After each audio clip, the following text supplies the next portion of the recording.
Hello, and welcome to the Daily Drone Show. Today's stories include life-saving drones, programming the drone to take consistent photographs and videos of a residential home, and reminiscing about where this adventure all started on Captiva Island. Today is October 14th, 2021, and today in the news, we're going to be talking about some life-saving drones that are delivering food and water to desperately needed puppies on an island in Spain. Now, the Spanish island called La Palma has a volcano that has been erupting since September 19th. And large portions of the island have been destroyed by both lava and ash. In fact, over 6,000 people have already had to evacuate the island, including 300 that were forced to flee their homes early. So in one town, they found some famished dogs that were still roaming in a walled-in, ash-covered yard. Now, with the continued lava flows, it's making rescue impossible. So two drone companies, Ticon Solutions and Volcanic Life, are using aerial drones to drop food and water into the dogs, and they will continue to feed the dogs as long as they can. But in order to fly the drones, the visibility must be good enough for the drones to safely drop their packages in the right place, because high winds could keep the drones out of being able to fly. Now, they are expecting calm conditions to remain in place until next week, so they'll be able to continue to deliver food and water, but if things change, it could prevent them from getting to the dogs. So let's hopefully have a great conclusion to this. Let's rescue those dogs. Well, it's time to build 500 flights and counting. If you love construction and drones, then we've got something for you. We filmed the construction of a residential home from both the ground and the air over a 10-month period. Let's see what's happening today.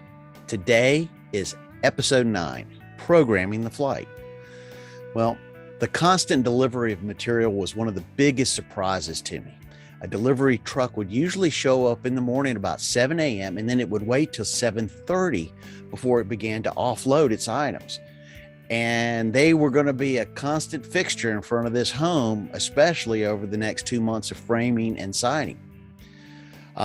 They also put in silt fences to prevent dirt from washing off into the street. So during the times when nobody was at the site, I took this opportunity to test out the programming of the drone. The first pre-programmed shot that I tested was the point of interest shot. This is a great shot. And what you're doing is you're programming the shot around a fixed point. And once you've locked into that fixed point, you go up about 30 feet and out 16 feet, and you can do a rotation around the property or around that fixed point. So you can begin that rotation. And I was more concerned with really tree branches, because you put it on a fixed point, you start bringing it out. Well, the tree branch might not be in the way of this, but once you get to the right corner or the back corner or left corner, there could be a tree limb that could affect the flight. Luckily, in this whole project, I realized that I had till about 25 feet from center point of the property of the improvement before I really started to have to worry about tree limbs. So the drone was fixated on that central point as it made its rotation, and well, the deliveries never stopped and the fun was really starting to begin.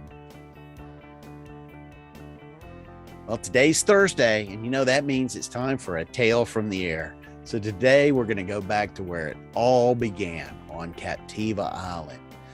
It was in 2014 when I saw a news report on privacy infringement that changed my life. I knew from that 15-minute report and that maybe 20-second flight of the drone that they showed that aerial inspections were for real estate, or real estate really could use aerial inspections.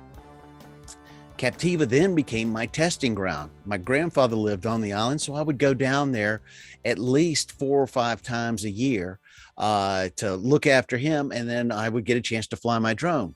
My first drone that I tested out on the island was a Parrot AR 2.0.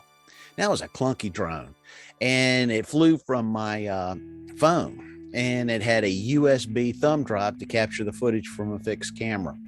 Needless to say, it was kind of clumsy when it was flying in the air, but it really taught me to respect drones, that's for sure. The fixed camera made it so the videos were always kind of like jumping up and down and side to side.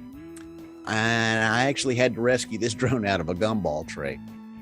The next drone I came down with was a unique Q500 4K.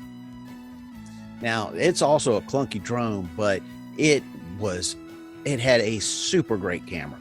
And I captured some great videography and photography on Captiva. But I didn't really trust that drone to go too far away, just due to the fact that, it just really wasn't quite sure, because of its clunkiness, what stability it would be to hold on to a signal out there. I then purchased a DJI Mavic Pro, and that is a great drone for the price. It's a matter of fact, I actually crashed that first one into that dock on Captiva, and I had to buy another one. Unfortunately, I haven't flown in Captiva since 2018, and I don't know if I'll ever get back, but I've had some amazing projects after, and I will share that with you on future episodes of Tales from the Air. Thanks for watching the Daily Drone Show. Be sure to subscribe to get more cool content, and on behalf of all of us at Drone Education Services, fly safe, fly often, and have fun.